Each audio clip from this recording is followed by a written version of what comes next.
નમસ્તે, જય માતાજી। હું બસ દૂધ દહીં લેવા માટે ઘરેથી નીકળી હતી। સાચું કહું તો તે દિવસે મારું મન ખૂબ ભારે હતું। ઘરમાં એક વિચિત્ર શાંતિ હતી, જાણે દિવાલો પણ કંઈક છુપાવી રહી હોય। પતિ સવારથી જ કારણ વિના ચીડિયા હતા। નાસ્તાના પ્લેટ પર મૂકતા જ બોલ્યા, આજે જલ્દી પાછી આવજે અને કોઈની સાથે નકામી વાત ન કરતી। તેમનો આ નકામી શબ્દ મને ઘર વખતે ખૂંદતો, કારણ કે તેમના હિસાબે મારી દરેક વાત નકામી હતી। મેં માથું હલાવ્યું, કંઈ ન કહ્યું। હવે દલીલ કરીને શું થવાનું હતું? અમારા લગ્નને ઘણા વર્ષો થઈ ગયા હતા, પણ છેલ્લા કેટલાક મહિનાઓથી તેમનો સ્વભાવ જાણે કોઈ બીજાનો થઈ ગયો હોય। ફોન હંમેશા સાયલેન્ટ પર, સ્કીન નીચે કોલર આઈડી છુપાયેલી, અને રાત્રે અચાનક બહાર નીકળી જવું। આ બધું નવી વાતો હતી। મેં પોતાને સમજાવ્યું કે કદાચ કામનો તણાવ હશે, પણ દિલમાં એક નાનકડો ડર રોજ વધતો જતો હતો। અમારું ઘર શહેરના બહારના ભાગમાં હતું, એક સાદું મકાન, આગળ નાનકડું આંગણું। 2 દિવસ પહેલાં જ વરસાદ પડ્યો હોવાથી આંગણાની માટીમાં હજી પણ હળવી ભીનાશ હતી। મારી આદત હતી કે સવારે સાવેણી પોતું કરીને આંગણું સમતલ કરી દેતી હતી। મને સ્વચ્છ ઘર ગમતું હતું, અને સાચું કહું તો ઘરમાં મને બસ આ એક જ વસ્તુ પોતાના નિયંત્રણમાં લાગતી હતી। બાકી બધું તો જાણે હાથમાંથી સરકી રહ્યું હતું। મેં ગેટ બંધ કર્યો, ચાવી બેગમાં મૂકી અને કોલોની તરફ ચાલી નીકળી। અમારી કોલોની કંઈક બહુ મોટી નહોતી। સામે ચાની દુકાન, ખૂણા પર મેડિકલ અને થોડી આગળ એક નાનકડી કરિયાણાની દુકાન। લોકો રોજની જેમ દોડધામમાં હતા। કોઈનું બાળક રડી રહ્યું હતું, ક્યાંક કોઈની બાઇક સ્ટાર્ટ નહોતી થઈ રહી। મારા માટે આ બધા અવાજો આજકાલ શોર નહોતા, આ એક પ્રકારની રાહત હતી, કારણ કે ઘરની અંદરની શાંતિ મને ડરાવતી હતી। મેં કરિયાણાની દુકાન સામે પગ મૂક્યો જ હતો કે મારી નજર એક વૃદ્ધ મહિલા પર પડી। તે દુકાનના કિનારે ઊભી હતી, હાથમાં સિક્કાઓથી ભરેલું એક જૂનું પર્સ અને ચહેરો એવો જાણે તે ખૂબ લાંબા સમયથી પોતાને સંભાળી રહી હોય। દુકાનદાર થોડા ઊંચા અવાજે બોલી રહ્યો હતો, અમ્મા, પૂરા પૈસા આપો, નહીં તો સામાન નહીં મળે। તેના અવાજમાં થાક નહીં, પણ ચીડ હતી। વૃદ્ધ મહિલાના હાથ ધ્રુજી રહ્યા હતા, તે સિક્કા ગણી રહી હતી, પણ કદાચ ઓછા પડતા હતા। મેં અજાણતા એક ડગલું આગળ વધાર્યું। મારી અને અમ્માની આંખો મળી તો મને લાગ્યું જાણે તેમણે મને કંઈક કહ્યું નહીં, પણ ઘણું બધું માંગી લીધું। તેમની નજરમાં શરમ હતી અને સાથે મજબૂરી પણ। મેં દુકાનદારને પૂછ્યું, કેટલા પૈસા ઓછા છે? દુકાનદાર બોલ્યો, 30 રૂપિયા। 30 રૂપિયામાં આજકાલ એક પેકેટ પણ માંડ આવે છે। મેં વિચાર્યા વિના મારું પર્સ કાઢ્યું, 30 રૂપિયા આપ્યા અને કહ્યું, ભૈયા, અમ્માને સામાન આપી દો। દુકાનદારે સામાન આપી દીધો। અમ્માએ મારા હાથ પકડી લીધા। તેમની હથેળીઓ ઠંડી હતી, પણ પકડ મજબૂત હતી। તેમણે ધીમેથી કહ્યું, બેટા, ભગવાન તારું ભલું કરે। મેં હસીને કહ્યું, અરે નહીં અમ્મા, આ તો નાની વાત છે। હું મારો સામાન લેવા માટે ફરી જ હતી કે અમ્માએ મારી કાંડાને ફરી પકડી। તેમની આંખો આ વખતે અલગ હતી, દુઆવાળી નરમાશ નહીં, ચેતવણીવાળો ડર હતો। તેમણે ખૂબ ધીમા અવાજે પૂછ્યું, તું આ જ કોલોનીમાં રહે છે? મેં કહ્યું, હા અમ્મા, અહીં જ નજીકમાં। તેમણે આમ તેમ જોયું, જાણે કોઈ સાંભળી ન લે। પછી બોલ્યા, ઘરમાં કોણ કોણ છે? હું થોડી ચોંકી। આવા સવાલ અચાનક કોઈ પૂછતું નથી। મેં હળવો જવાબ આપ્યો, હું અને મારા પતિ। તેમણે મારી આંખોમાં સીધું જોયું। તેમની નજરમાં કંઈક એવું હતું કે મારી કરોડરજ્જુમાં ઠંડીની મોજું દોડી ગયું। તેમણે કહ્યું, આજ રાતે જો તારો પતિ ઘરમાંથી બહાર નીકળે ને, તો તેના ગયા પછી આંગણું સાફ ન કરતી। મેં હસવાનો પ્રયત્ન કર્યો, પણ અવાજ ન નીકળ્યો। શું? મેં બસ એટલું જ કહ્યું। અમ્માએ મારા હાથની પકડ વધુ કસી દીધી। સાંભળ બેટા, આંગણામાં જે કંઈ છે, જેવું છે તેવું જ રહેવા દેજે। સવાર સુધી કંઈ ન બદલતી। મેં કહ્યું, અમ્મા, તમે શું કહી રહ્યા છો? આંગણું તો હું રોજ સાફ કરું છું। અમ્માએ મારું માથું હલાવ્યું, જાણે તેમને ખબર હતી કે હું આ જ કહીશ। પછી તેમના શબ્દો એવા આવ્યા જાણે કોઈએ તેમના ગળામાં ગાંઠ બાંધી દીધી હોય, સવારે જે દેખાશે તે તને સાચું બતાવશે, અને સાચું ક્યારેય એટલું ભારે હોય છે કે માણસ તૂટી જાય છે, પણ તૂટતા પહેલાં સંભાળવાનું શીખ। મેં ધીમેથી મારો હાથ છોડાવ્યો। મારા મગજમાં એક સાથે 100 સવાલ ઊભા થયા। આ અમ્મા કોણ છે? તેમને મારા વિશે કેવી રીતે ખબર? આ કેવી વાતો કહી રહી છે? મને એવું લાગ્યું જાણે લોકો મારી તરફ જોઈ રહ્યા છે। જો કે કદાચ તે માત્ર મારો ભ્રમ હતો। મેં જલ્દીથી મારો સામાન ઉઠાવ્યો અને કહ્યું, ઠીક છે અમ્મા, જોઈએ।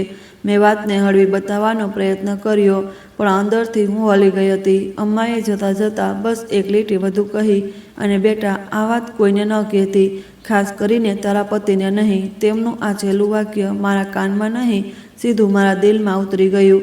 હું ઘરે પાછી ફરતી વખતે જેટલું ચાલી રહી હતી તેનાથી વધારે વિચારી રહી હતી. હવામાં હળવી ઠંડક હતી. રસ્તા પર એ જ રોજિંદું જીવન હતું, પણ મને બધું અલગ લાગી રહ્યું હતું. મારા પગ ધીમા પડી ગયા. મારા હાથમાં દૂધની થેલી હતી, પણ લાગતું હતું જાણે હું કોઈ ભારે બોજ લઈને ચાલી રહી છું. ઘરનો ગેટ દેખાયો તો દિલ જોરથી ધડકવા લાગ્યું.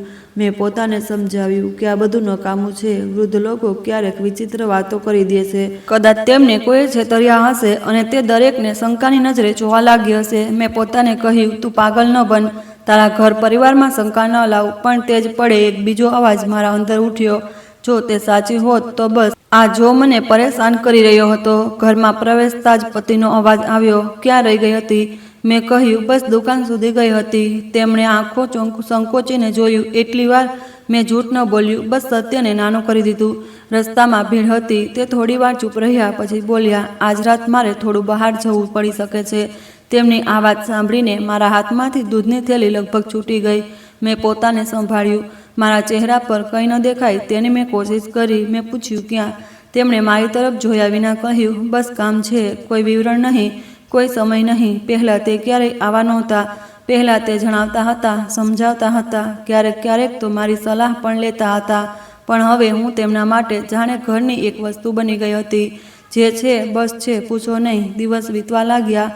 મેં રસોઈ બનાવી, કપડાં સંકેલ્યા, ઘરના કામ કર્યા, પણ મારું મગજ દર થોડી મિનિટે તે અમ્માની વાત પર પાછું ફરતું. આંગણું સાફ ન કરતી. આ વાક્ય વારંવાર મારી સામે આવી જતું. મેં પોતાને વ્યસ્ત રાખવાનો પ્રયત્ન કર્યો, પણ ડર એક પડછાયાની જેમ સાથે હતો. શાંત થતાં થતાં આકાશમાં વાદળો ભેગા થઈ ગયા. હળવી હળવી હવા ચાલવા લાગી. ગેટની બહાર રસ્તા પર લાઇટો પ્રગટી ગઈ. ઘરની અંદર ટ્યુબલાઇટની સફેદ રોશની હતી, પણ તે રોશની મારા માટે સુકૂન નહોતી. મને લાગતું હતું જાણે આ રોશની મને કોઈ એવી વસ્તુ તરફ ધકેલી રહી છે જેને હું જોવા નથી માંગતી. રાતના ભોજન વખતે પતિએ બહુ ઓછું બોલ્યા. તેમણે જલ્દી જલ્દી ખાધું, પાણી પીધું અને ફોન જોવા લાગ્યા.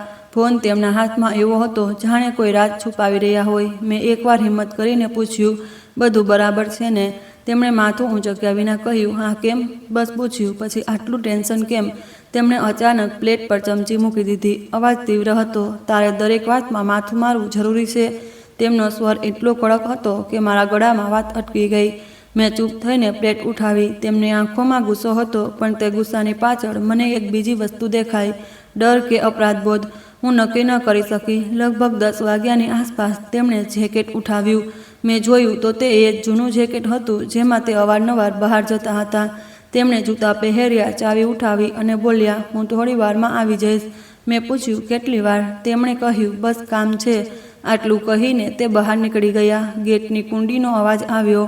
તેમના પગલાં દૂર થતા ગયા અને હું ત્યાં જ ઊભી રહી ગઈ. જાણે ઘરમાં હવા પણ થંભી ગઈ હોય. મારા અંદર એક વિચિત્ર સન્નાટો હતો. મેં ઘડિયાળ જોઈ, 10:17. મારા કાન જાણે બહારના દરેક નાના અવાજને પકડી રહ્યા હતા. કોઈ કૂતરાના ભસવાનો અવાજ, કોઈ બાઇકના પસાર થવાનો અવાજ, દૂરથી આવતી કોઈ ટ્રેનની હળવી ગૂંજ. મારા દિલની ધડકન આ બધાની વચ્ચે સૌથી તેજ હતી. મેં પોતાની જાતને કહ્યું, હવે શું? અને તે જ પળે અમ્માનો અવાજ મારા માથામાં ગુંજી ગયો. તેના ગયા પછી આંગણું સાફ ન કરતી. મારી આદત હતી કે પતિના બહાર ગયા પછી હું આંગણામાં ઝાડુ લગાવી દેતી હતી. દિવસભરની ધૂળ માટી સાફ થઈ જતી હતી, પણ આજે મારા હાથ ન ઉઠ્યા. મેં ઝાડુને ત્યાં જ મૂક્યું. મેં પોતાને કહ્યું, ઠીક છે, એક રાત નહીં સાફ કરું, કોઈ પહાડ નહીં તૂટી પડે. પણ આ વાત માત્ર સફાઈની નહોતી. આ વાત તે ડરની હતી જે હવે મારી છાતી પર બેસી ગયો હતો. મેં દરવાજો અંદરથી બંધ કર્યો અને બારીમાંથી આંગણા તરફ જોયું. આંગણામાં માટી હળવી ભીની હતી. દિવસે મેં તેને થોડી સમતલ કરી હતી, પણ પૂરી રીતે નહીં. ખૂણામાં એક નાનકડી કુંડાની લાઈન હતી. ગેટની પાસે માટી થોડી વધારે મુલાયમ હતી, કારણ કે ત્યાં વરસાદનું પાણી રોકાઈ જતું હતું. મેં વિચાર્યું, જો કોઈ બહારથી આવ્યું હશે તો નિશાન પડી શકે છે, અને જો નિશાન પડ્યા તો શું? મારા મગજમાં અમ્માના શબ્દો ફરતા રહ્યા. સવારે જે દેખાશે તે સાચું બતાવશે. કયું સાચું? પતિનું સાચું, મારા ઘરનું સાચું, કે મારા જીવનનું સાચું? તે રાત હું સૂઈ ન શકી. હું બેડ પર સૂતી હતી, પણ આંખો ખુલ્લી હતી. દર થોડી વારે હું ઉઠીને બારી તરફ જતી, આંગણા તરફ જોતી, પછી પાછી આવીને સૂઈ જતી. ઘડિયાળની ટીક ટીક મને ચીડવી રહી હતી. 11, 11:30 ને 12:10. પતિ હજી સુધી આવ્યા નહોતા. મારા ફોન પર કોઈ મેસેજ નહીં. મેં કોલ કરવાનું વિચાર્યું, પણ પછી ડર લાગ્યો. જો તેમને ઉપાડી લીધો અને બૂમો પાડી તો તેમનો દરેક વાતમાં માથું મારવાનો મહેણો ફરી સાંભળવો પડશે. મેં ફોન નીચે મૂકી દીધો.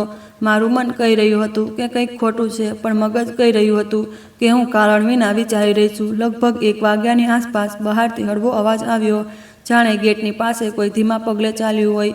હું તરત જ ઊભી થઈ ગઈ. મારો શ્વાસ અટકી ગયો.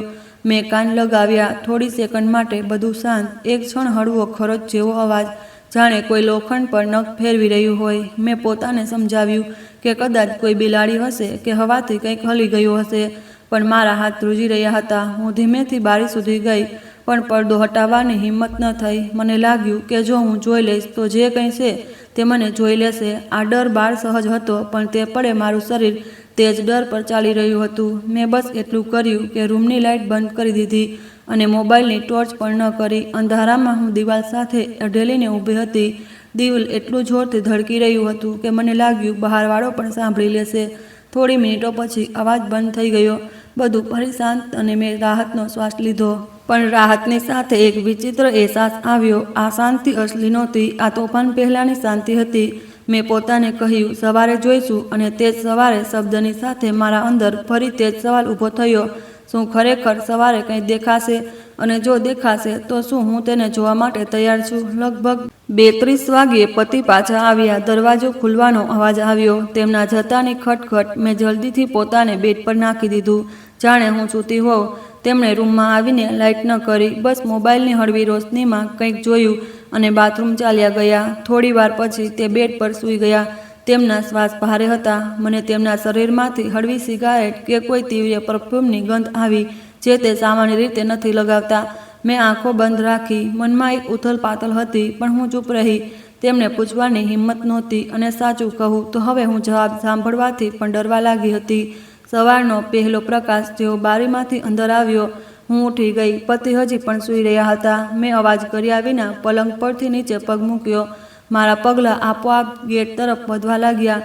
દરવાજા સુધી જવાના રસ્તા પર મારી ધડકન તેજ હતી. મારું મન કહી રહ્યું હતું કે પાછી જા, કંઈ ન જોઈશ, બધું બરાબર છે. પણ મારા હાથે કુંડી ખોલી દીધી.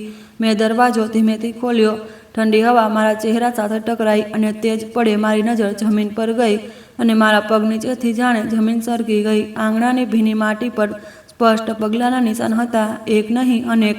અને તે નિશાન ઘરના ગેટથી અંદર સુધી આવ્યા હતા, પછી પાછા ગયા હતા, જાણે કોઈ રાત્રે અમારા ઘરની અંદર સુધી આવ્યું હોય. અને મારા ઘરનું તાળું પણ તૂટ્યું નહોતું. મારા મોંમાંથી અવાજ ન નીકળ્યો. હું બસ ઊભી રહી ગઈ. નિશાનોનો પેટર્ન જોઈને સમજાતું નહીં કે એક વ્યક્તિ નહીં, ઓછામાં ઓછા 2 લોકો આવ્યા હશે. કેટલાક નિશાન ભારે બૂટના હતા, કેટલાક હળવા, અને એક જગ્યાએ માટી થોડી વધારે દબાઈ ગઈ હતી, જાણે કોઈએ ઝૂકીને કંઈક જોયું હોય કે કંઈક ઉઠાવ્યું હોય.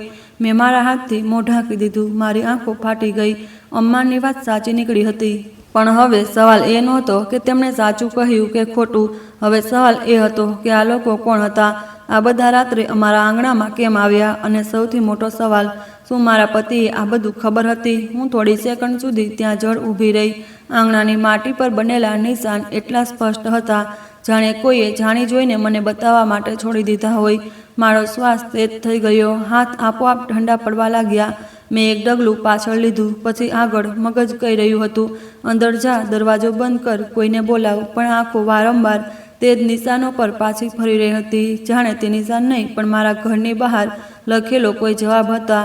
મેં ધીમે ધીમે ઝૂકીને જોયું. કેટલાક પગલાં ગેટથી અંદર આવ્યા, પછી સીધા આંગણાની જમણી તરફ વળ્યા, જ્યાં અમારી બારીની પાસે નાનકડો સ્ટોર જેવો ખૂણો હતો. ત્યાં માટી વધારે દબાઈ ગઈ હતી, જાણે કોઈએ ઊભા રહીને ડોક્યું કર્યું હોય. ત્યાર પછી નિશાન પાછા ગેટ તરફ જતા દેખાયા, પણ વચ્ચે એકવાર ફરી વળ્યા અને તે જગ્યા સુધી ગયા જ્યાં હું રોજ કુંડા રાખતી હતી. એક કુંડું હળવું ત્રાંસું હતું. મને યાદ હતું, રાત્રે સૂતા પહેલાં તે સીધું હતું. મેં વિચાર્યા વિના કુંડું સીધું કર્યું, પછી અટકી ગઈ. અમ્માની વાત યાદ આવી, કંઈ પણ ન બદલતી. મારા હાથ ત્યાં જ રોકાઈ ગયા. મેં પોતાને રોકી. મેં નક્કી કર્યું, પહેલાં બધું જોઈશ, પછી કંઈક અડીશ. મેં ઘરની અંદર પાછળ ફરીને જોયું. રૂમમાં પતિ સૂઈ રહ્યા હતા. તેમના શ્વાસ સામાન્ય લાગી રહ્યા હતા, જાણે કંઈ થયું જ ન હોય. આ વાત મને વધુ ડરાવવા લાગી. જો રાત્રે કોઈએ અમારા આંગણામાં આવીને રેકી કરી તો તેમને ખબર ન પડી કે પછી તેમને ખબર હતી? મારું દિલ આ સવાલ વિચારતા જ ફસાઈ ગયું. હું તરત આરોપ લગાવવા નહોતી માંગતી, પણ તે રાત્રે તેમનું અચાનક બહાર જવાનું, પછી મોડેથી આવવું, અને હવે આ નિશાન. બધું એકસાથે જોડાવા લાગ્યું. મેં મારા મનને કહ્યું, પહેલાં પુરાવો જો અને પછી નિર્ણય કર. મેં ધીમેથી મારો ફોન કાઢ્યો. હાથ ધ્રુજી રહ્યા હતા, પણ મેં કેમેરો ખોલી લીધો. મેં અવાજ કર્યા વિના આંગણાના ઘણા ફોટા લીધા, માત્ર નિશાનોના નહીં, ગેટની પાસેની માટીના, કુંડાની હાલતના, બારીની નીચેના ખૂણાના. મેં વિડીયો પણ બનાવી લીધો, ધીમે ધીમે ફેરવીને, જેથી પછીથી કોઈ કહી ન શકે કે આ મારી કલ્પના છે. વિડીયો બનાવતી વખતે મેં એકવાર ગેટની કુંડી પણ બતાવી. કુંડી તૂટી નહોતી, તાળું અકબંધ હતું. આ વાત સમજની બહાર હતી. જો કોઈ આવ્યું હતું તો અંદર કેવી રીતે આવ્યું? શું બહારનો ગેટ બંધ નહોતો? મને રાતનો તે સમય યાદ આવ્યો જ્યારે મેં દરવાજો અંદરથી બંધ કર્યો હતો. ગેટ તો બહારવાળો હતો. મેં તેને લોક કર્યો હતો કે નહીં, મને યાદ ન આવ્યું. મેં જેવું આ વિચાર્યું, મને પોતાના પર ગુસ્સો આવ્યો. આટલી મોટી વાત અને મને યાદ નથી. પણ સત્ય આ જ હતું. છેલ્લા દિવસોના તણાવમાં મારી ઘણી નાની આદતો વેરવિખેર થઈ ગઈ હતી. મેં કોલોની તરફ જોયું. સવારનો સમય હતો. કેટલાક લોકો ચાલી રહ્યા હતા. દૂધવાળો ગલીમાં હતો. હું ઈચ્છતી તો ત્યાં જ બૂમ પાડીને કોઈને બોલાવી શકતી હતી, પણ મને ડર હતો કે વાત ફેલાઈ જશે. અને સૌથી મોટો ડર એ હતો કે જો પતિને ખબર પડી ગઈ કે મેં કોઈને કહ્યું તો તે શું કરશે. કારણ કે અમ્માએ સ્પષ્ટ કહ્યું હતું, પતિને ન કહેતી. તે સમયે મને તે સલાહ વિચિત્ર લાગી હતી, પણ હવે તે સલાહ એક સુરક્ષા કવચ જેવી લાગી રહી હતી. મેં આંગણામાં જ ઊભા કોલોનીના સિક્યોરિટી ગાર્ડનો નંબર યાદ કરવાનો પ્રયત્ન કર્યો. અમારી ગલીમાં એક ગાર્ડ બેસતો હતો. રાત્રે રાઉન્ડ પણ કરતો હતો, પણ મારી પાસે તેનો નંબર નહોતો. મેં વિચાર્યું, સીધે જઈને વાત કરીશ, પણ પહેલાં પતિને જગાડ્યા વિના મેં ધીમેથી દરવાજો બંધ કર્યો અને અંદર આવી ગઈ. રસોડા તરફ ગઈ, જાણે રોજ જતી હોઉં. ચાની કીટલી મૂકી, જેથી જો પતિ જાગી જાય તો લાગે કે હું સામાન્ય છું, પણ મારા હાથોનો ધ્રુજારો છુપાતો નહોતો. મેં પાણીનો ગ્લાસ પીધો, પણ ગળું સુકાઈ જ રહ્યું. થોડીવાર પછી પતિના ખાંસવાનો અવાજ આવ્યો. તે ઉઠી રહ્યા હતા. મેં જલ્દીથી મારા ચહેરાને સામાન્ય બનાવવાનો પ્રયત્ન કર્યો, પણ અંદરથી હું ઉકળી રહી હતી. પતિ બહાર આવ્યા. તેમણે મને જોઈ, પછી ઘડિયાળ જોઈને બોલ્યા, આજ આટલી સવારે? મેં કહ્યું, આદત છે. તેમણે પાણી પીધું, પછી બોલ્યા, આજે મારે જલ્દી ઓફિસ નીકળવું છે. મેં હિંમત કરીને પૂછ્યું, કાલ રાતનું કામ થઈ ગયું? તેમણે મારી તરફ જોયું. એક સેકન્ડ રોકાયા, પછી બોલ્યા, હા બસ. મેં તેમની આંખોમાં જોયું. કોઈ પસ્તાવો નહીં, કોઈ ડર નહીં, કોઈ સવાલ નહીં, બસ એક થાક અને એક કઠોરતા. મારા મનમાં સવાલોનો જુવાળ ઉમટી રહ્યો હતો, પણ મેં પોતાને રોકી. મેં નક્કી કર્યું, જો હું હમણાં સીધું પૂછીશ તો તે કાં તો જૂઠ બોલશે અથવા ગુસ્સે થશે, અને જો ખરેખર તે કોઈ મોટી વસ્તુમાં ફસાયા હશે તો તે વધુ સતર્ક થઈ જશે. મારે ઉતાવળ નહોતી કરવાની. પતિ નહાઈ ધોઈને તૈયાર થવા લાગ્યા. મેં જોયું તે વારંવાર ફોન ચેક કરી રહ્યા હતા. સ્ક્રીન પર જે કંઈ આવતું તે તરત જ લોક કરી દેતા. મેં ધીમેથી તેમના ખિસ્સા તરફ જોયું. ખિસ્સું થોડું ઉભરાયેલું હતું, જાણે તેમાં કાગળ હોય. પહેલાં તે ઓફિસના ફાઇલ બેગમાં કાગળ રાખતા હતા. આજકાલ તે કાગળ ખિસ્સામાં રાખતા હતા. આ પણ નવું હતું. મારા અંદર એક ડર ઊભો થયો. શું તે કોઈ ડોક્યુમેન્ટ છુપાવી રહ્યા છે? મારા ઘરના કાગળ? મેં પોતાને શાંત કરી. હજી માત્ર અંદાજ હતો. મારે નક્કર વસ્તુ જોઈતી હતી. પતિએ જતાં જતાં કહ્યું, આજ ઘરમાં વધારે ન રહેતી અને કોઈની સાથે વાતો નહીં. તેમનો આ આદેશ સાંભળીને મારા અંદર કંઈક તૂટી ગયું. મેં હળવા સ્વરે પૂછ્યું, કેમ? તેમણે ચાવી ફેરવી અને કહ્યું, બસ આજે જરૂરી છે. પછી તે નીકળી ગયા. દરવાજો બંધ થયો અને જેવું તેમના પગલાં દૂર થયા, મેં તરત પોતાને સંભાળ્યું. હવે મારી પાસે સમય હતો. હવે મારે કામ કરવાનું હતું. મેં સૌથી પહેલાં તે જ કરિયાણાવાળી દુકાન તરફ જવાનું વિચાર્યું. તે અમ્મા મારા માટે હવે એક રહસ્ય નહીં, એક સુરાગ હતી. જો તે ખરેખર કંઈક જાણતી હતી તો મારે તેમને મળવાનું હતું. મેં જલ્દીથી સાડીનો પલ્લું ઠીક કર્યો, ફોન અને પર્સ લીધું અને બહાર નીકળી ગઈ. રસ્તામાં મારું દિલ તેજ ધડકી રહ્યું હતું. દરેક પસાર થતો માણસ મને શંકાની નજરે દેખાતો હતો. દરેક બાઇકનો અવાજ મને પીછો લાગતો. મેં પોતાને કહ્યું, ડરને કામમાં બદલ, બસ આગળ વધ. દુકાન પર પહોંચી તો ત્યાં એ જ રોજિંદો શોર હતો. મેં આમ તેમ જોયું. અમ્મા દેખાય નહીં. મેં દુકાનદારને પૂછ્યું, ભૈયા, કાલ જે અમ્મા હતી તે ક્યાં રહે છે? દુકાનદારે જાણે મને પહેલીવાર બરાબર જોઈ. પછી બોલ્યા, કોણ અમ્મા? મેં કહ્યું, અરે તે જ, કાલ જેમના પૈસા ઓછા પડ્યા હતા. તે હસ્યો. અરે મેડમ, અહીં રોજ કોઈને કોઈ આવે છે, મને શું યાદ રહે? તેના જવાબથી મને આંચકો લાગ્યો. મેં ભારપૂર્વક કહ્યું, ભૈયા મારા સામે હતા અને તેમની પાસે પૈસા માગ્યા હતા. તે થોડો સંભળ્યો, પછી બોલ્યો, સારું, તે તો અહીં ત્યાં ફરતી રહે છે. ક્યારેક મંદિર પાસે દેખાય તો ક્યારેક બસ સ્ટોપ પાસે. મેં પૂછ્યું, તેમનું નામ? તેણે ખભા ઉછાળી દીધા. કોને ખબર? લોકો બસ અમ્મા જ કહે છે. હું દુકાનમાંથી બહાર નીકળી. મંદિર, બસ સ્ટોપ. મેં વિચાર્યું, પહેલા મંદિર અમારી કોલોનીથી થોડે દૂર એક નાનકડું મંદિર હતું. હું ત્યાં પહોંચી. મંદિરની બહાર કેટલીક મહિલાઓ ફૂલ લઈ રહી હતી. મેં તેમને પૂછ્યું, અહીં કોઈ વૃદ્ધ અમ્મા બેસે છે શું? તે જે લોકોએ આશીર્વાદ આપે છે. એક મહિલાએ મને ઉપરથી નીચે સુધી જોઈ, પછી બોલી, હા, એક અમ્મા બેસે છે, પણ આજે નથી આવ્યા. બીજી બોલી, તે ક્યારેક ક્યારેક આવે છે, ક્યારેક ક્યારેક નહીં. ઘણી વૃદ્ધ છે. મેં પૂછ્યું, ક્યાં રહે છે? મહિલાએ કહ્યું, સાંભળ્યું છે પાસેની ઝૂંપડપટ્ટીમાં, પણ પાકું નહીં. મેં ત્યાંથી બસ સ્ટોપ તરફ પગલાં ભર્યા. બસ સ્ટોપ પર કેટલાક રિક્ષાવાળા હતા. મેં એકને પૂછ્યું. તે બોલ્યો, અમ્મા, હા, તે ક્યારેક ક્યારેક અહીં બેસે છે. લોકો તેમને ચા આપી દેશે, પણ આજે ન દેખાઈ. મારું મન બેચેન થઈ ગયું. જે એક માણસ પાસેથી મને જવાબ મળી શકતો હતો, તે જાણે હવા થઈ ગઈ હતી. પણ પછી મને યાદ આવ્યું, અમ્માએ કહ્યું હતું, કોઈને ન કહેતી. કદાચ તે પોતે પણ ડરે છે, કદાચ તે સામે નથી આવવા માંગતી. અને ત્યારે જ મારા મગજમાં એક બીજો રસ્તો આવ્યો. જો અમ્માએ મને નિશાન જોવા કહ્યું, તો તેનો મતલબ નિશાનનો કોઈ મતલબ હતો, મતલબ કોઈ આવ્યું હતું. અને જો કોઈ આવ્યું હતું, તો કોલોનીના સીસીટીવીમાં કંઈક તે કંઈક હશે જ. અમારી કોલોનીના ગેટ પર સીસીટીવી લાગેલું હતું. સોસાયટીની બેઠકમાં આ વાત પર ગર્વ કરાતો હતો કે હવે સુરક્ષા વધી ગઈ. તો આજે તે જ સુરક્ષાનો ઉપયોગ કરવાનો હતો. હું સોસાયટી ઓફિસ તરફ ગઈ. ત્યાં સામાન્ય રીતે દિવસે એક કેરટેકર બેસતો હતો. મેં દરવાજો ખખડાવ્યો. અંદરથી અવાજ આવ્યો. હા, મેં કહ્યું, ભૈયા, મારે સીસીટીવી જોવું છે. અંદર બેઠેલા માણસે મને જોઈ ભ્રમરો ચડાવી. કેમ, કંઈ થયું? મેં સીધું ન કહ્યું કે રાત્રે અમારા આંગણામાં નિશાન છે. મેં જૂઠ પણ ન બોલ્યું. મેં વાતને ફેરવી દીધી. મેં કહ્યું, કાલે રાત્રે મારી ગલીમાં કંઈક વિચિત્ર અવાજ આવ્યો હતો. હું બસ જોવા માંગુ છું કે કોઈ ફરી તો નહોતું રહ્યું. તે બોલ્યો, મેડમ, આમ ન દેખાડી શકીએ. સાહેબની પરવાનગી જોઈએ. મેં કહ્યું, સાહેબ હમણાં ક્યાં છે? તેણે કહ્યું, ઓફિસ ગયા છે, સાંજે આવશે. સાંજ? મારે સાંજ સુધી નહોતું રોકાવું. જો પતિને ખબર પડી ગઈ તો તે બધું સંભાળી શકતા હતા. મેં મારા અંદરની ગભરાહટને દબાવી અને ખૂબ શાંત સ્વરે કહ્યું, ભૈયા, આ સુરક્ષાનો મામલો છે. જો કોઈ અંદર ઘૂસ્યું અને આપણે હમણાં નહીં જોઈએ તો નુકસાન થઈ શકે છે. હું માત્ર કાલ રાત્રે 10 થી 3ની વચ્ચેનું ફૂટેજ જોવા માંગુ છું. બસ એટલું. તેણે થોડી વાર વિચાર્યું, પછી બોલ્યો, ઠીક છે, પણ જલ્દી. તેણે સ્ક્રીન ઓન કરી. નાના નાના કેમેરાની ઘણી વિન્ડો ખુલી. મારી નજર સીધી કોલોનીના મેઇન ગેટવાળા કેમેરા પર ગઈ. ટાઈમલાઈન ચાલવા લાગી. મેં 10 PM શરૂ કરાવ્યું. પહેલા પતિ જતા દેખાયા. હા, 10:17ની આસપાસ એક માણસ ગેટમાંથી નીકળ્યો. હળવા પ્રકાશમાં ચહેરો સ્પષ્ટ નહોતો, પણ ચાલ, તે મારા પતિ જ હતા. મેં દિલમાં ઠંડક અનુભવી. તે બહાર ગયા હતા. તે તો મને ખબર હતી, પણ આના પછી શું? 11:40ની આસપાસ એક બાઇક ગેટની પાસે ઊભી રહી. રાઇડરે હેલ્મેટ ન ઉતાર્યું. પાછળ કોઈ નહોતું. તે ગેટ પર થોડી સેકન્ડ ઊભો રહ્યો, જાણે કોઈની રાહ જોઈ રહ્યો હોય. પછી અંદર ચાલ્યો ગયો. મેં કેરટેકરને પૂછ્યું, આ કોણ છે? તે બોલ્યો, ખબર નહીં મેડમ. ક્યારેક ક્યારેક ડિલિવરીવાળા, ક્યારેક મહેમાન. મેં કહ્યું, મહેમાનનું નામ ગાર્ડ રજિસ્ટરમાં હશે. તેણે માથું હલાવ્યું. રાત્રે ક્યારેક ક્યારેક ગાર્ડ બેદરકારી કરી દે છે. આ સાંભળીને મને ગુસ્સો આવ્યો, પણ હું હમણાં ગુસ્સો ન કરી શકું. મારે ફૂટેજ જોઈતું હતું. 12:20ની આસપાસ તે જ બાઇક ફરી દેખાઈ, પણ આ વખતે તેની પાછળ એક બીજો માણસ બેઠો હતો. બંનેએ ચહેરો ઢાંકેલો હતો, જાણે સ્કાર્ફ કે મફલરથી. તે ગેટમાંથી અંદર આવ્યા. મેં સમય નોટ કર્યો.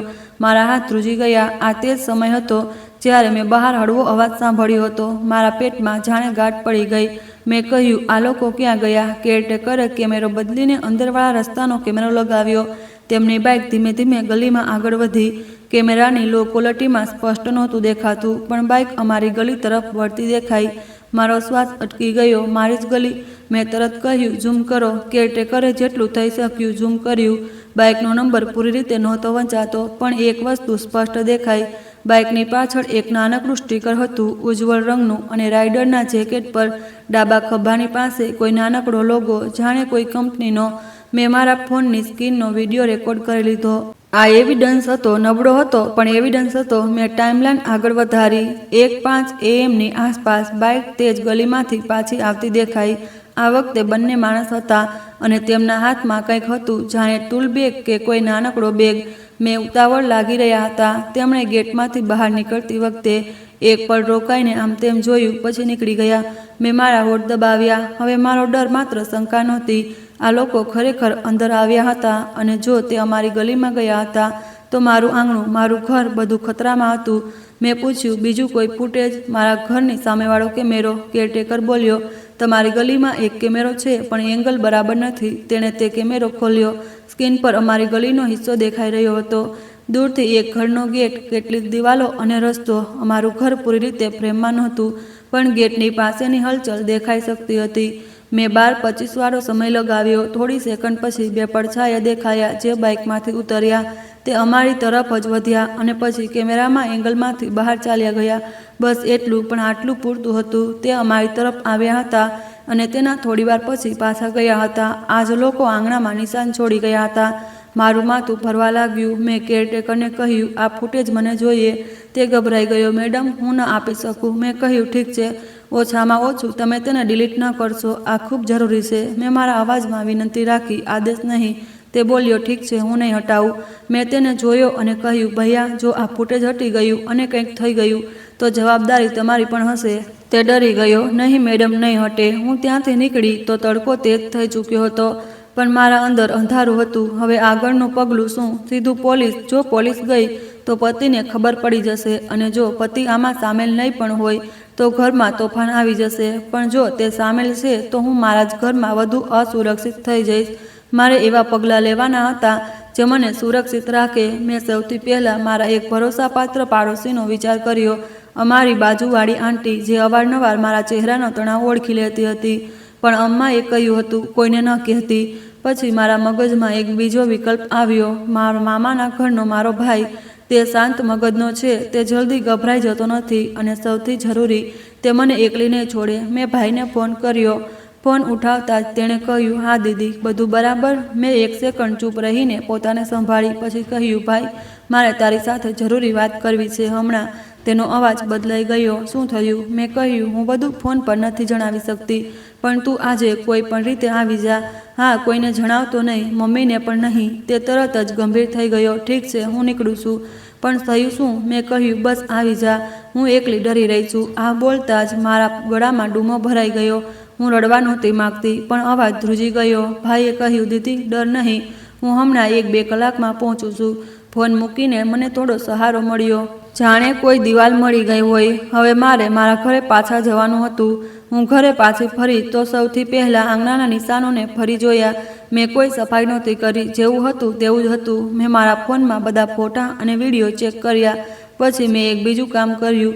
મેં ઘરના બધા દરવાજા, બારીઓની કુંડીઓ જોઈ. ક્યાંય ખરકતો નથી, ક્યાંય કોઈ સ્ક્રૂ ઢીલો તો નથી. બારીની નીચેના ખૂણામાં મને કંઈક વિચિત્ર મળ્યું. એક નાનકડો ધાતુનો ટુકડો, જાણે કોઈ પાતળી ક્લિપ કે સ્ક્રૂ.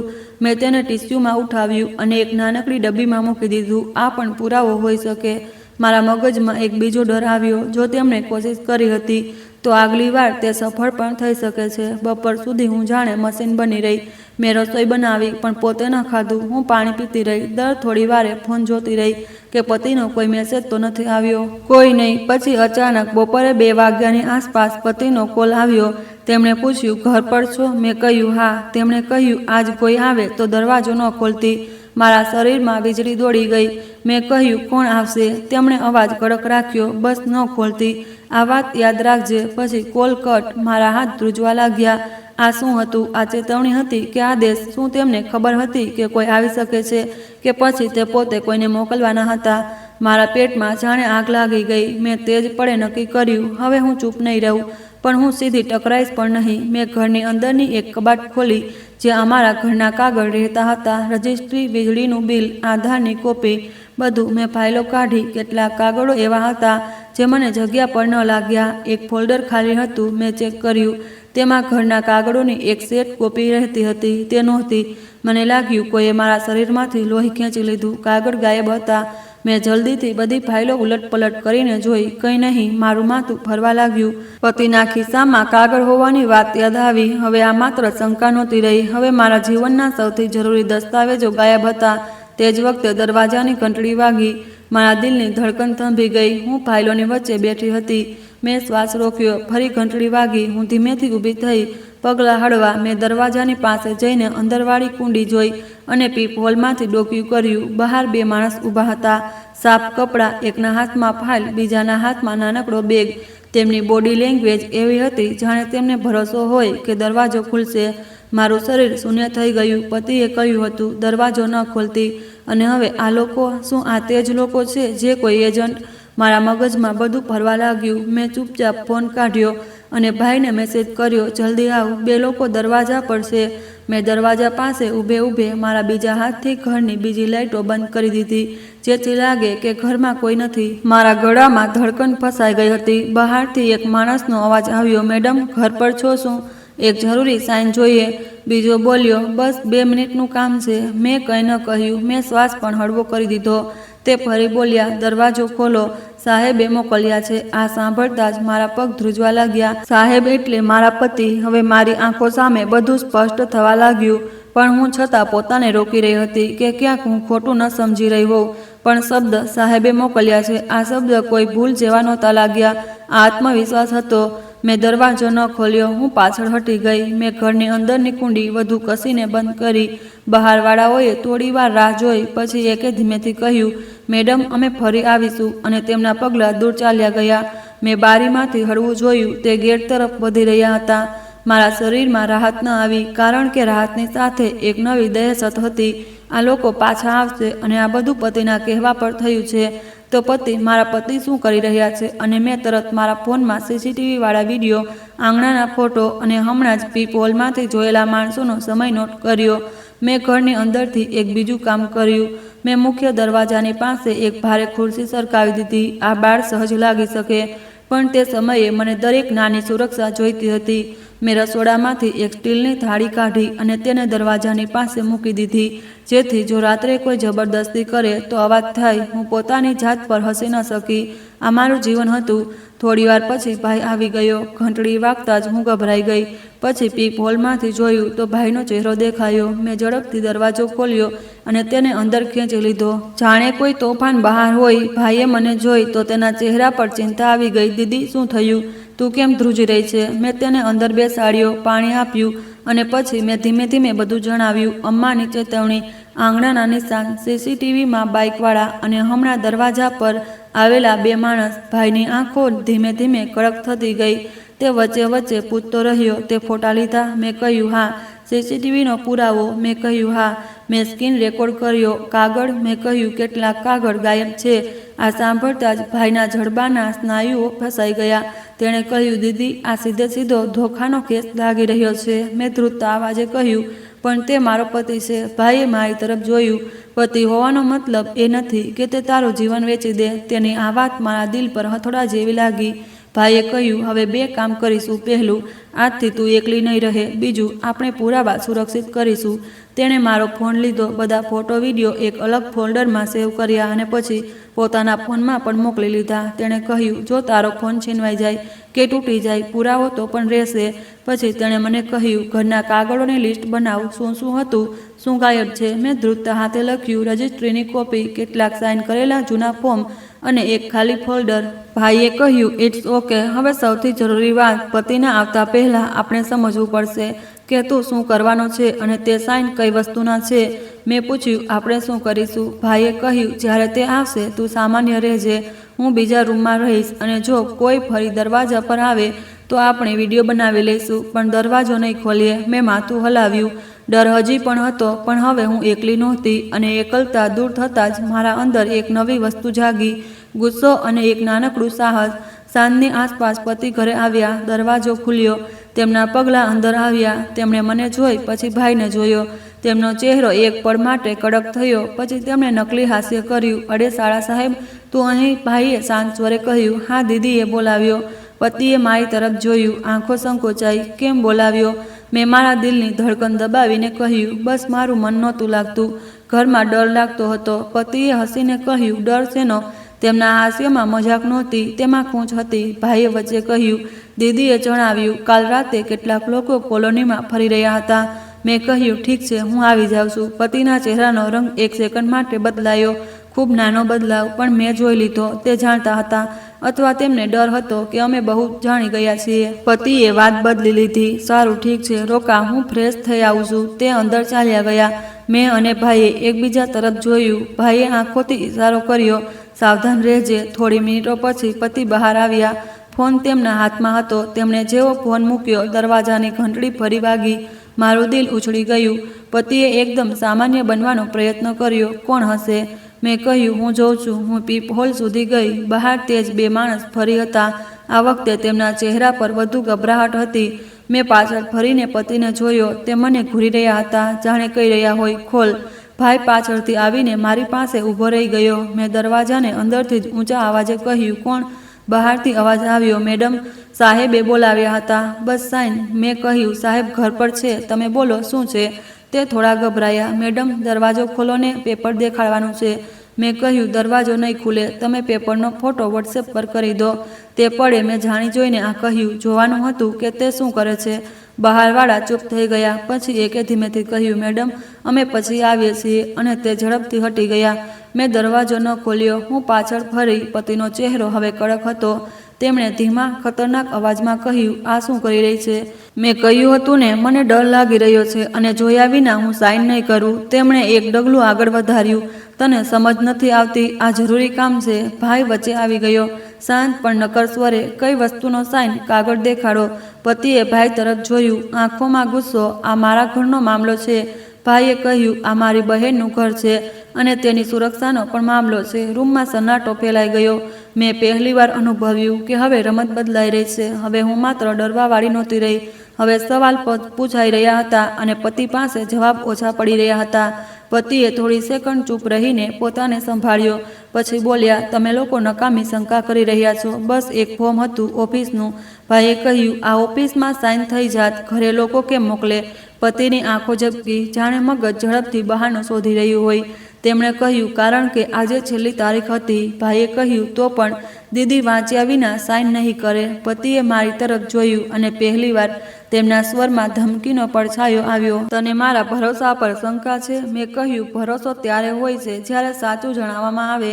આ બોલતા જ મારો અવાજ ભરાઈ આવ્યો, પણ મેં પોતાને રોકી. પતિએ હોઠ ભીંસી લીધા. તે કંઈક બોલવા જ ન હતા કે ભાઈએ કહ્યું, અને કાલે રાત્રે તમારી ગલીમાં 2 માણસ બાઇકથી આવ્યા હતા. સીસીટીવીમાં દેખાઈ રહ્યું છે. શું તમને ખબર છે? આ સાંભળતા જ પતિનો ચહેરો એકદમ સફેદ પડી ગયો. બસ એક પળ પછી તેમણે પોતાને સંભાળવાનો પ્રયત્ન કર્યો, પણ તે પણ અમારા માટે પૂરતી હતી. ભાઈએ કહ્યું, જો તમને નથી ખબર તો અમે પોલીસમાં રિપોર્ટ કરીશું, કારણ કે દીદીના આંગણામાં પગના નિશાન છે. પતિએ ઝડપથી કહ્યું, પોલીસ? તમે પાગલ થઈ ગયા છો. કોઈને બોલાવવાની જરૂર નથી. ભાઈએ કહ્યું, તો પછી સાચું જણાવો. આ લોકો કોણ છે, અને તમારા ઘરના કાગળ ક્યાં છે? પતિનો શ્વાસ તેજ થઈ ગયો. તે મારી તરફ જોવા લાગ્યા. રૂમમાં જાણે હવા ભારે થઈ ગઈ. તેમની આંગળીઓ ફોન પર કસાઈ ગઈ, અને પછી તેમણે એક લીટી કહી, જેણે મારા અંદરની છેલ્લી આશા પણ હલાવી દીધી. તેમણે કહ્યું, તારે જે કરવું હોય તે કર, પણ આજે કોઈ રિપોર્ટ નહીં થાય. તેમનો આજે શબ્દ ઘણું બધું કહી ગયો. જાણે તે સમય ખરીદી રહ્યા હોય, જાણે કંઈક રાત સુધી રોકાવા માંગતા હોય. ભાઈએ તરત કહ્યું, હવે આજે નહીં, હમણાં. દીદી, તું તારો જરૂરી સામાન પેક કર. મેં ચોંકીને ભાઈને જોયો. ભાઈએ કહ્યું, આપણે હમણાં તને અમારી સાથે લઈ જઈએ છીએ, અને સાથે જ આપણે વકીલ સાથે વાત કરીશું. પતિએ ગુસ્સાથી કહ્યું, આ ઘર છોડીને ક્યાંય નહીં જાય. ભાઈએ શાંત પણ કડક સ્વરે કહ્યું, રોકીને બતાવો. મને યાદ રાખો, અમારી પાસે સીસીટીવી અને પુરાવા છે. પતિનો હાથ ઉઠ્યો, જાણે તે કંઈક કહેશે કે કરશે, પછી રોકાઈ ગયો, કારણ કે તેમને સમજાઈ ગયું હતું કે હવે હું એકલી નથી. મારા અંદર ડર હતો, પણ તેનાથી મોટો હવે એક સ્પષ્ટ સમજ હતી. આ માત્ર ચોરી કે રેકી નહોતી. આ કોઈ મોટી યોજનાનો હિસ્સો હતો, અને તે યોજનામાં મારા પતિનું નામ ક્યાંક ને ક્યાંક જોડાયેલું હતું. મેં મારા રૂમ તરફ પગલાં ભર્યા. બેગ કાઢી કેટલાક કપડાં, દસ્તાવેજોની અસલી કોપીઓ જે બચી હતી, મારા ઘરેણાંનો નાનકડો ડબ્બો, અને મારા ફોનનો ચાર્જર. મેં બધું જલ્દી રાખ્યું. હાથ ધ્રુજી રહ્યા હતા, પણ હું રોકાઈ નહોતી રહી. પાછળથી પતિનો અવાજ આવ્યો, તું આ બધું કરીને પસ્તાઈશ. મેં ફરીને જોયું.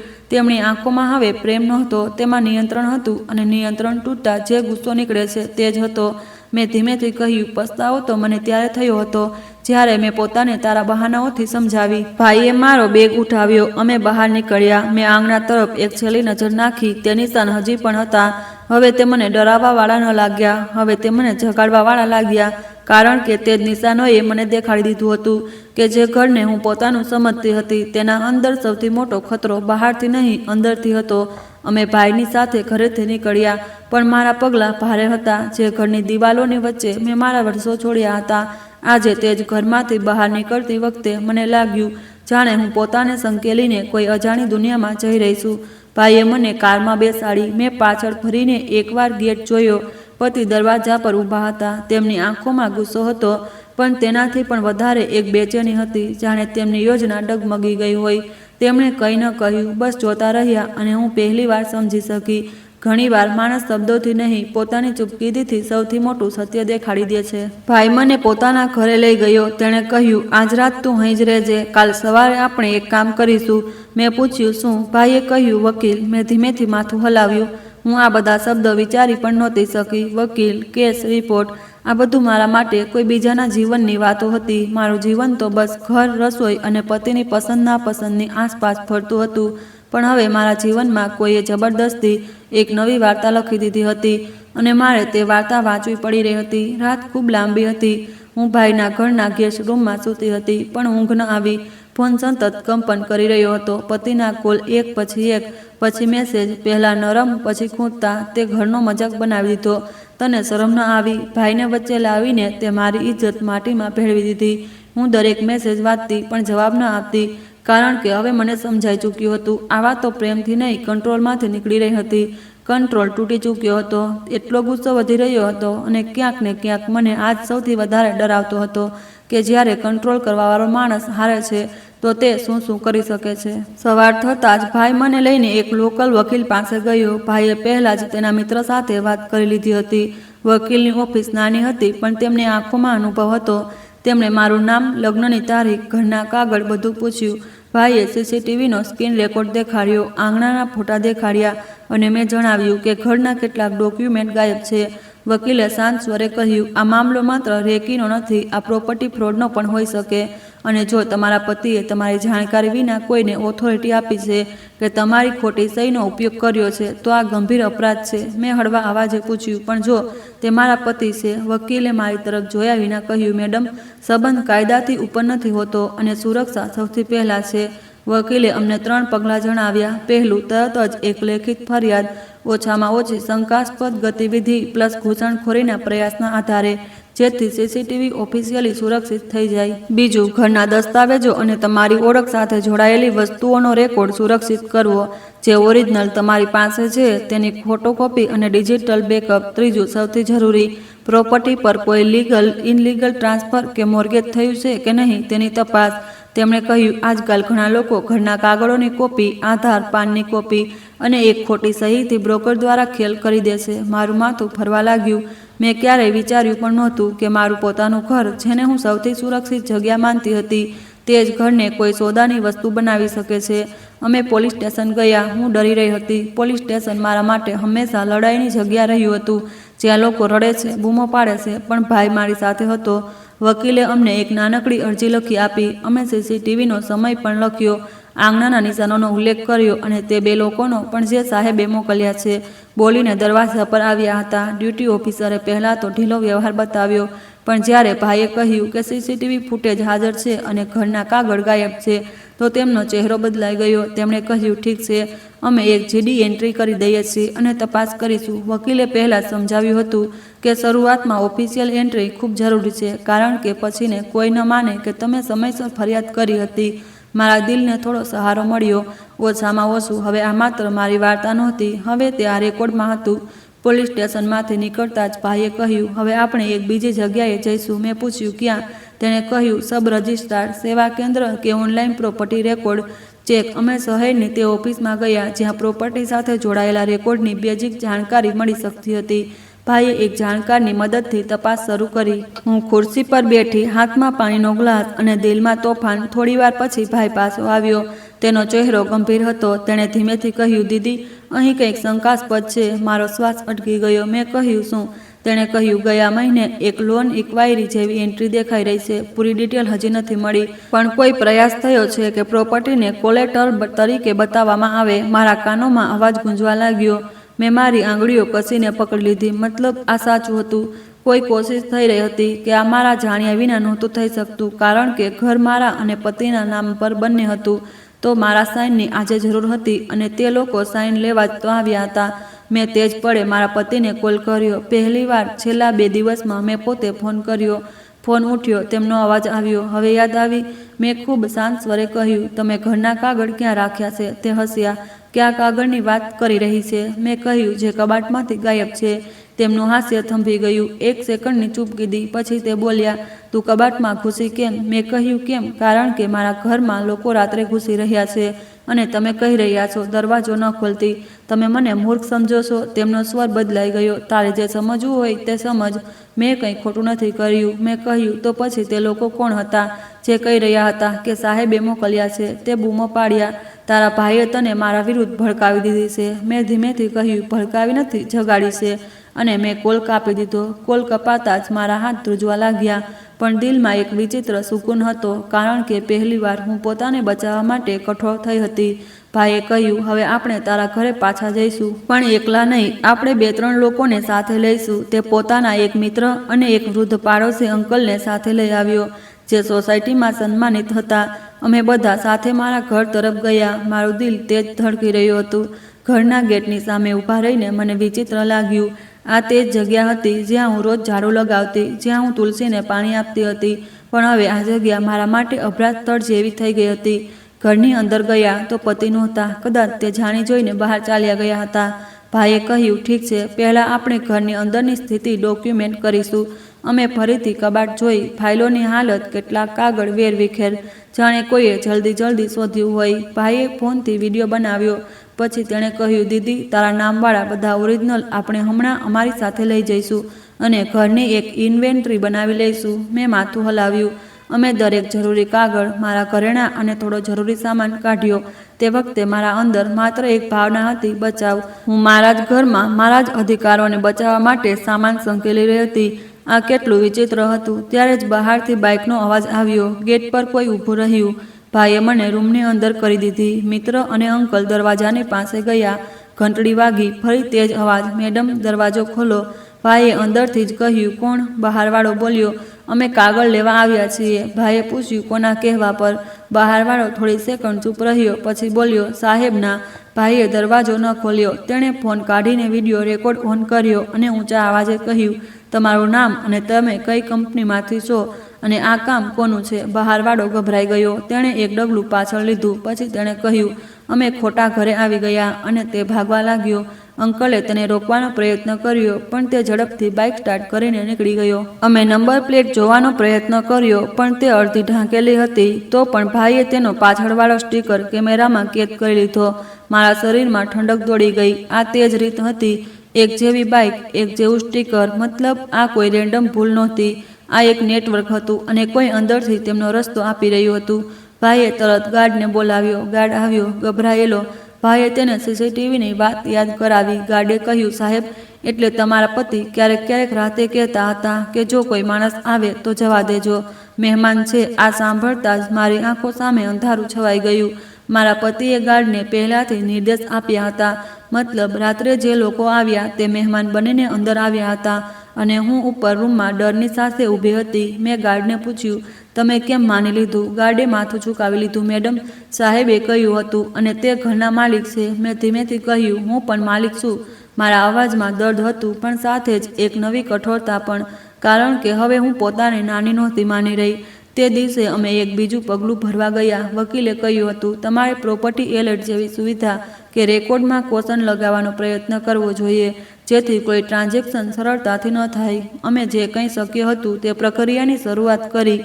સાથે જ ભાઈએ બેંકમાં પણ તપાસ કરી કે ક્યાંય કોઈ લોન એપ્લિકેશન તો નથી ચાલી રહી. કેટલીક જગ્યાએ અમને સ્પષ્ટ જવાબ ન મળ્યો, કારણ કે પ્રક્રિયામાં પ્રાઇવેસી હોય છે. પણ વકીલે કહ્યું હતું કે હવે પોલીસ ફરિયાદ અને લીગલ નોટિસ પછી ઘણા દરવાજા ખુલશે. મહત્વ એ હતું કે અમે સમય પર પગલાં ભરી રહ્યા હતા. સાંજે પતિ ઘરે આવ્યા. આ વખતે તે સીધા મારી સામે ન આવ્યા. તેમણે ભાઈ સાથે વાત કરવાનો પ્રયત્ન કર્યો. ભાઈએ કહ્યું, હવે વાત વકીલની સામે થશે. પતિએ બૂમ પાડીને કહ્યું, તમે લોકો મારા વિરુદ્ધ ષડયંત્ર કરી રહ્યા છો. મેં પહેલીવાર ધ્રુજ્યા વિના તેમની તરફ જોયું. મેં કહ્યું, ષડયંત્ર તમે કર્યું છે? મારા ઘરની સાથે, મારા ભરોસાની સાથે. પતિએ કહ્યું, તને શું લાગે છે તું એકલી આ બધું સંભાળી લઈશ? મેં કહ્યું, એકલી નથી. અને હવે હું ડરીને ચૂપ નહીં રહું. મારા આ શબ્દો મારા પોતાના કાનોમાં પણ નવા હતા. મેં પોતાની જાતને ઓળખી લીધી હતી. હું તે સ્ત્રી નહોતી રહી જે દરેક વાત પર પોતાને દોષ દેતી હતી, જે દરેક ગુસ્સાને કામનો તણાવ માની લેતી હતી. હું હવે પુરાવા જોઈ ચૂકી હતી અને પુરાવા સામે બહાના માટી થઈ જાય છે. ભાઈએ પતિને સામે એક વાત સ્પષ્ટ રાખી, યા તો તમે લેખિતમાં જણાવો કે પ્રોપર્ટી સાથે જોડાયેલું કોઈ પણ પગલું દીદીની જાણકારી અને સહમતિ વિના નહીં ઉઠે અને દીદીને કાગળ પાછા આપો અથવા પછી અમે કેસ આગળ વધારીશું. પતિની આંખો ઘૂમી. તેમની પાસે તરત જવાબ નહોતો. તે થોડીવાર ચૂપ રહ્યા, પછી બોલ્યા, ઠીક છે, હું કાગળ આપી દઈશ. ભાઈએ કહ્યું, આજે? પતિએ કહ્યું, ઘરમાં નથી. ભાઈએ પૂછ્યું, તો ક્યાં છે? પતિએ કહ્યું, ઓફિસમાં. ભાઈએ કહ્યું, કાલે સવારે વકીલની ઓફિસમાં લઈને આવજો. પતિએ હામાં માથું હલાવ્યું, પણ તેમની આંખોમાં તે ઈમાનદારી નહોતી જે કોઈ સમાધાનમાં હોય છે. તેમની આંખોમાં માત્ર નુકસાન ઓછું કરવાનો પ્રયત્ન હતો, જાણે કોઈ પકડાઈ ગયેલો માણસ હવે માત્ર બચવાનો રસ્તો શોધતો હોય. તે રાત મેં એક નિર્ણય લીધો. હું પાછી તે જ ઘરમાં ન સૂતી. મેં મારા જરૂરી સામાન સાથે ભાઈના ઘરે જ રહેવાનું પસંદ કર્યું, કારણ કે સુરક્ષા માત્ર તાળાથી નથી હોતી. સુરક્ષા તે લોકોથી થાય છે જેના પર તમે ભરોસો કરી શકો, અને જેણે ભરોસો તોડ્યો તેની સાથે એક જ છત નીચે રહેવું પોતાની જાત સાથે અન્યાય હતો. આગામી કેટલાક દિવસોમાં વસ્તુઓ ઝડપથી બદલાઈ.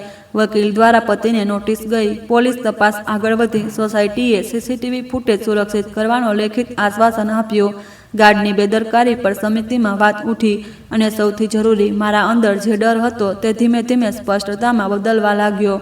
હું દર રાત પોતાને એક સવાલ પૂછતી, જો તે દિવસે મેં અમ્માની વાત ન માની હોત, જો મેં આંગણું સાફ કરી દીધું હોત, તો શું હું ક્યારે જાણી શકી હોત કે મારા ઘરની ઉંબરા પર કોણ આવ્યું હતું?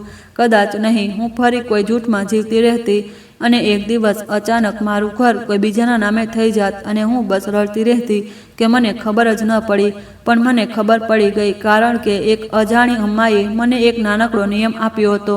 પુરાવાને મિટાવ નહીં, પુરાવાને જોવા દે. અને તે જ અમ્મા વિશે એક વાત આજે પણ મારા મગજમાં ફરે છે. તે કોણ હતી? તેમને કેવી રીતે અંદાજ હતો? કદાચ તેમણે પોતાના જીવનમાં આવું કંઈક જોયું હતું. કદાચ તે પોતે કોઈ ધોખામાંથી પસાર થઈ હતી, કે કદાચ તે બસ એક એવી વ્યક્તિ હતી જે બીજાને તૂટતા પહેલાં સંભાળવાનું શીખવે છે. મેં પછીથી ઘણીવાર તેમને શોધવાનો પ્રયત્ન કર્યો, પણ તે ન મળી. કેટલાક લોકો જીવનમાં બસ એક સંદેશો આપીને ચાલ્યા જાય છે, અને તેનું નામ નહીં, તેમની વાત યાદ રહી જાય છે. આજે જ્યારે હું આ વાર્તા સંભળાવું છું, તો મારો હેતુ માત્ર સનસની નથી, મારો હેતુ ચેતવણી છે. ક્યારેક ક્યારેક ખતરો બહારથી નથી આવતો, ક્યારેક ક્યારેક તે આપણા ઘરની ચાવીવાળા હાથમાંથી આવે છે. અને એવામાં સૌથી મોટું હથિયાર રડવું નહીં, પુરાવો હોય છે. ફોટો, વિડીયો, સમયનો રેકોર્ડ અને યોગ્ય સમયે યોગ્ય પગલું, કારણ કે સત્યને પકડી રાખવાથી જ તમે તમારું જીવન પાછું મેળવી શકો છો. જો તમે અહીં સુધી સાંભળી રહ્યા છો, તો એક નાનકડી વાત યાદ રાખજો. ક્યારેક કોઈ પણ કાગળ પર વાંચ્યા વિના સહી ન કરો. તમારા ડોક્યુમેન્ટની ડિજિટલ કોપી હંમેશા અલગ રાખો. અને જો કોઈ દિવસે તમને તમારા ઘરની આસપાસ કંઈ વિચિત્ર લાગે, તો તેને નજરઅંદાજ ન કરો, કારણ કે વિચિત્રતા જ અવારનવાર ખતરાની પહેલી દસ્તક હોય છે. તો મિત્રો, વિડીયો ગમ્યો હોય તો પ્લીઝ લાઇક કરી દેજો, અને આ કહાની વિશે તમારો વિચાર પણ કમેન્ટ કરીને કહો. અને ચેનલ પર નવા હોવ તો ચેનલને સબસ્ક્રાઈબ જરૂર કરી દેજો. ધન્યવાદ.